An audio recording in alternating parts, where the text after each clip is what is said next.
Buenos días, mis queridos hermanos. Que la paz de nuestro Señor esté con nosotros y que su misericordia nos acompañe hoy y siempre.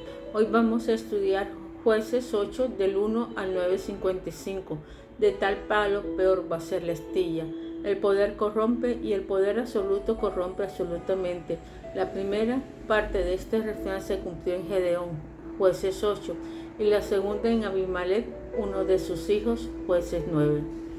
Cuando los medianitas huyeron, Gedeón convocó a las tribus del norte para que ayudaran en la persecución. 7:23-24. Desde el valle de Gilead, los opresores iban en retirada hacia el suroeste. El libertador llamó a Efraín a tomar los vados de Jordán, parte para así cerrar el paso del enemigo. Los efreteos respondieron y lograron capturar y ejecutar a 2 jefes medianitas. Orgullosos de Cesarea, llevaron la cabeza de Oreb y de Ase a Gedeón, quien está al lado oriental del Jordán. Justamente con sus trofeos sangrientos, presentaron un fuerte reclamo. Efraín era la tribu más fuerte del norte de Israel y estaba muy celosa de la preeminencia. Una vez que Gedeón había logrado lo que ellos no pudieron o no se atrevieron a hacer, protestaron, pero no habían sido convocados a la lucha. Les dolía que la gloria de la victoria fuera de Manasés, la tribu de Gedeón, y para su clan, Abiezer. ¿Acaso Efraín necesitaba una invitación para pelear contra los medianitas? En vez de criticar al libertador, deberían agradecer los riesgos que corrió por ellos. Lo más natural para Gedeón había sido defenderse, así como haría Jefté en circunstancias muy similares. Sin embargo, el héroe notablemente sacrificó sus propios derechos en aras de la paz, empleando una figura de la vinicultura. Magnificó lo que Efraín había logrado y minimizó su propia actuación. La vendimia es la plena cosecha de la uva. El rebusco consistía en recoger el poco fruto que quedaba después de levantarla. Fue en esta etapa que Efraín cosechó a Oreb y Seb. Gedeón adujo que esta hazaña era mayor que todas las que él y su clan habían logrado durante toda la batalla misma. Esta blanda respuesta quitó la ira de los efraínitas. Cuando tú te enojas y das una respuesta totalmente humilde, tu respuesta trae paz. Pero cuando te enojas y das una respuesta totalmente con grosería, tenlo por seguro que tu respuesta va a traer furor y va a traer rabia. Ahora, esto nos hace pensar y meditar. ¿Cómo responde usted cuando alguien le hace un reclamo infundado como el que Efraín hizo a Gedeón? ¿Debemos siempre ceder ante tales circunstancias? ¿Cuánto debemos ceder? ¿Qué se logra cediendo? ¿Cuándo no debemos ceder? ¿Qué se logra no cediendo? A fin de cuentas, quien recibió más honra, la tribu que buscaba su propia gloria o el líder que estaba dispuesto a sacrificar la suya. ¿Ha conocido usted algún caso semejante? ¿Qué lección puedes haber aprendido de esto? Pero a pesar de todo eso, Gedeón con el tiempo se volvió bastante prepotente. Después de incluir incidentes en Efraín, el autor retorna la narración y sigue hablando de persecuciones a los medianitas. Retrocede al momento en que Gedeón y su banda de 300 hombres cruzan al oriente del Jordán. Por supuesto que llegaron cansados y hambrientos a la ciudad israelita de Sucot, que se encontraba entre las fronteras de Manasés y Gad. Allí Gedeón pidió provisiones, pero los gobernantes de la ciudad se negaron. Habiendo visto a los medianitas cuando pasaron por ahí, sabían que todavía era mucho más que el pequeño ejército israelita. 8:10. Se rehusaron a darle comida por temor a sufrir represalias de los medianitas. Esta vez Gedeón no reaccionó con una respuesta blanda y humilde. Más bien amenazó con torturar a los dirigentes de Socó cuando retornara victorioso. Les dijo que arrastraría sobre ellos las espinas grandes y duras del desierto, como se pasaban sobre las miel en trillos provistos de puntas de piedra o metal. Casi lo mismo sucedió con Pinel, al sudoeste de Sucot, salvo que esta vez Gedeón amenazó con derribar su torre, que era la fortaleza de la ciudadela interior de la ciudad. Gedeón le dio a entender que ni uno de sus últimos reductos estaría salvo. Hablaba en serio, el líder no regresó de la derrota de los medianitas con un espíritu perdonador. Cuando llegó a Sucot, les echó a cara su renuncia a proveer alimento, obtuvo una lista de los 77 gobernantes y los sometió a las torturas prometidas. Luego pasó a Pinel, donde derribó la torre y mató a sus varones. ¿Se justifica semejante castigo? El autor de Jueces no nos da una respuesta directa, no evalúa la conducta ni de Gedeón ni de las dos ciudades, sino que nos deja a nosotros esta tarea. No cabe duda que Sucot y Peniel hicieron mal. Siendo ciudades israelitas, debieron apoyar la lucha contra los opresores. La victoria en el lado occidental de Jordán era evidente suficiente de que Jehová estaba con Gedeón. Sin embargo, merecían esta tortura y matanza. La incredulidad de estas dos ciudades. No eran enemigos, sino hermanos pertenecientes al mismo pueblo de Dios. ¿En qué se basó Gedeón para aplicar castigos tan drásticos? De la ley de Jehová no había nada escrito que lo justificara. El caudillo más bien hizo uso de su autoridad casi limitada como militar triunfante. Actuó en base a su propio criterio y la ley del más fuerte. Había olvidado que él mismo tenía muchas dudas cuando el ángel de Jehová lo llamó y que hubo necesidad de mostrarle una serie de señales milagrosas antes de que estuvieran dispuestos a lanzarse a la batalla.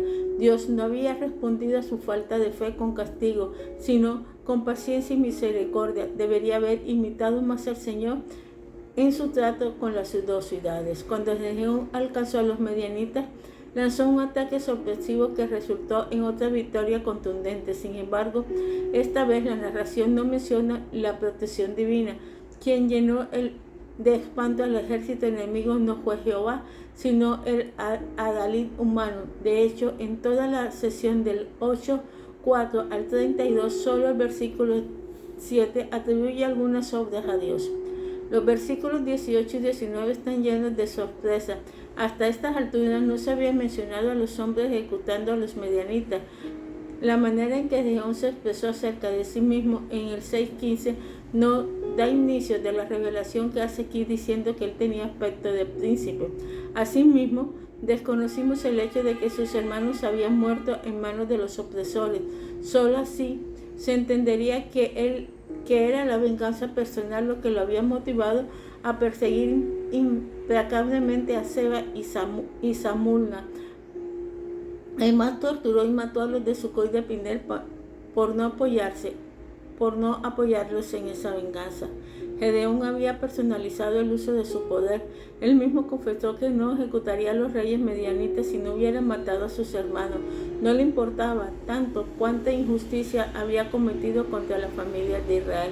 Gedeón ofreció su hijo primogénito en honor a la justicia de los reyes. Cuando éste tuvo temor de hacerlo, su padre acabó con los dos. Jefer nos hace recordar al Gedeón humilde e inseguro de sí mismo en los capítulos 6 y 7. Qué contraste con el potente militar del 8:4 al 32. Ahora sí, esto nos hace pensar y nos hace reflexionar sobre quién ejerce esta autoridad en el hogar, en el trabajo, en las esferas. La ejerce según las normas establecidas de antemano y claramente conocidas, o sobre la marcha improvista de sus propias reglas al tratar el caso. Utiliza la autoridad para castigar a aquellos que no apoyan su proyecto. La usa para vengarse de quien le han hecho algún mal. La usa para que sus propios intereses, los de su familia y los de sus amigos. ¿Cómo puede usted evitar estos abusos en el ejercicio de poder?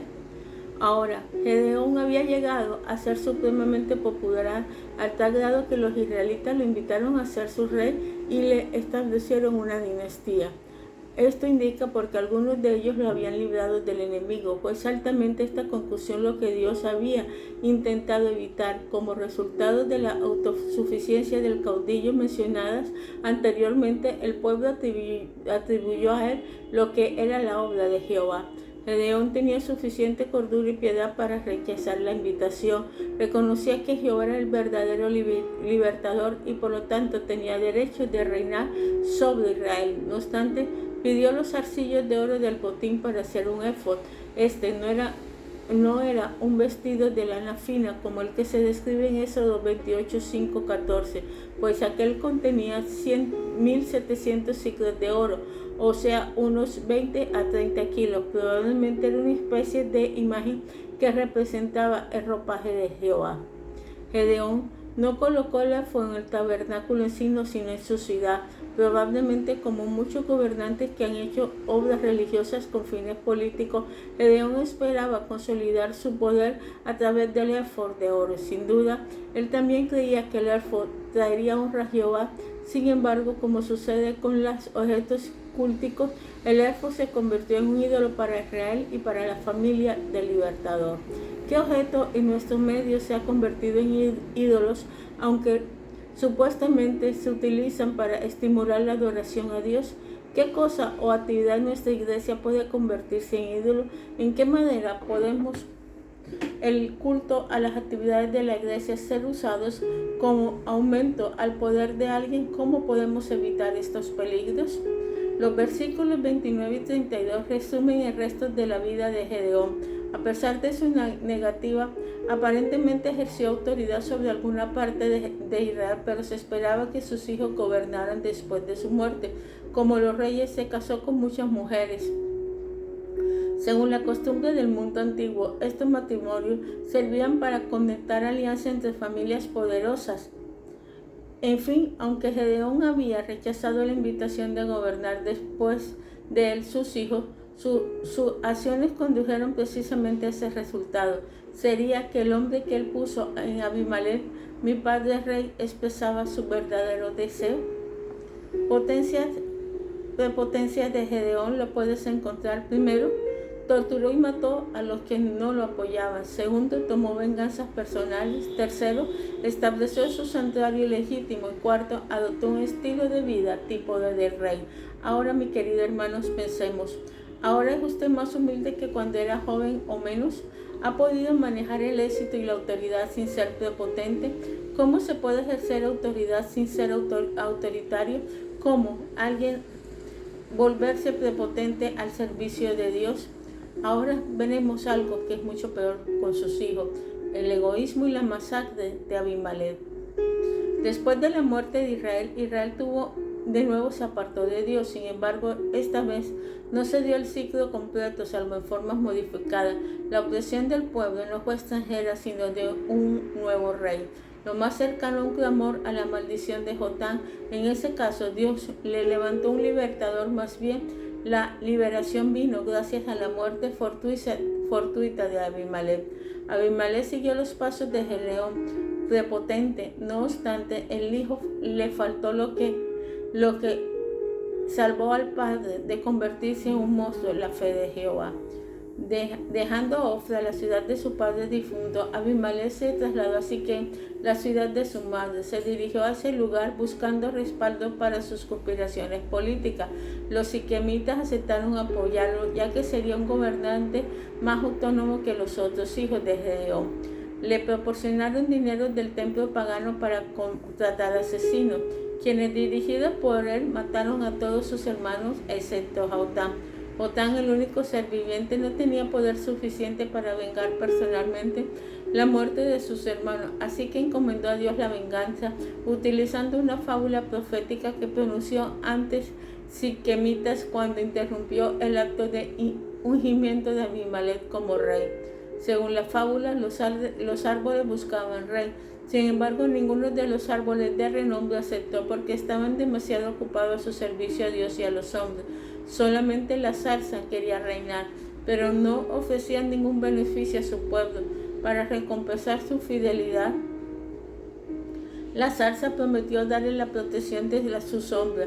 cómo iban los árboles a abrigarse bajo la sombra de la zarza. Sin embargo, debían tomar muy en serio la amenaza que les hizo. Como se encendía fácilmente, la zarza podía poner en peligro a todo el bosque. Los árboles representaban a los siquemitas y Abimelech era el rey de la zarza. Ambos habían demorado ya su falta de lealtad al matar a los hijos de su libertador Gedeón. Seguro que esa infidelidad se manifestaba de nuevo. Jotam pronunció una maldición de mutua destrucción entre reyes y sus súbditos y luego huyó como exiliado político. Hubo una masacre súbita. En efecto, 3 años después, los siquemitas traicionaron a su rey. La palabra traducida como se levantaron en el 923 literalmente significa como lo traicionaron. Entre tanto, este debería trasladarse la sede de su gobierno a otra ciudad. Cuando Gaal llegó a Siquem, fomentó aún más el descontento usando la demagogia como lo que Abimelech mismo había empleado. Se propuso a sí mismo como cabecilla. Cuando Abimelech supo de la rebelión, atacó en forma sorpresiva a Siquem. Después propinó una derrota contundente en Galad, eliminando como amenazas a su poder. Sin embargo, seguía siendo enfurecido por la traición de la ciudad. Al día siguiente sorprendió a los siquemitas con otro ataque. Esta vez atrapó a los ciudadanos indefensos fuera del muro y los mató sin compasión. Luego tomó la ciudad y exterminó a los que estaban adentro, a los 1000 habitantes, incluyendo mujeres que se refugiaron en la fortaleza del templo. Los quemó vivos. Estaban en el proceso de hacer lo mismo en otra ciudad cuando una mujer le lanzó en la cabeza desde la azotea la piedra superior de un molino manual. El proyectil de unos 30 a 40 centímetros de diámetro y 5 a 8 centímetros de espesor le provocó la muerte instantánea, terminando así con el conflicto. En medio de esta injusticia, Dios estuvo impartiendo justicia. Al ejecutar la maldición de Jotam, retribuyó tanto a Abimelech como a los siquemitas por su violencia con los hijos de Gedeón. Gedeón fue humilde y noble, Gedeón fue prepotente, Abimelech fue egoísta y cruel. ¿Y usted qué es? ¿Usted ha pensado por encima de alguien para llegar al poder, para mantenerse en él? ¿Se ha visto tentado a hacer semejante cosa? ¿En qué sentido se cumplió en Siquem el dicho de que cada pueblo tiene el gobierno que se merece? Se cumple también en la ciudad donde usted vive, en qué nación, en su iglesia. Explique cómo Dios obró haciendo justicia y a través de la injusticia que se narra en Jueces 9. Obra justicia en medio de y a través de la injusticia hoy también en día. ¿Cuáles son algunos ejemplos que usted puede tener? Padre Celestial, oh Dios eterno, misericordioso, venimos ante tu presencia, oh Dios eterno, Señor. Te pedimos, oh Santo Espíritu de Dios, que seas tú cada día ayudándonos y que seas tú, Padre Celestial, cada día dándonos más de ti y de tu presencia. Oh Dios eterno, te alabamos y te glorificamos, Padre Celestial, por todo lo que tú haces.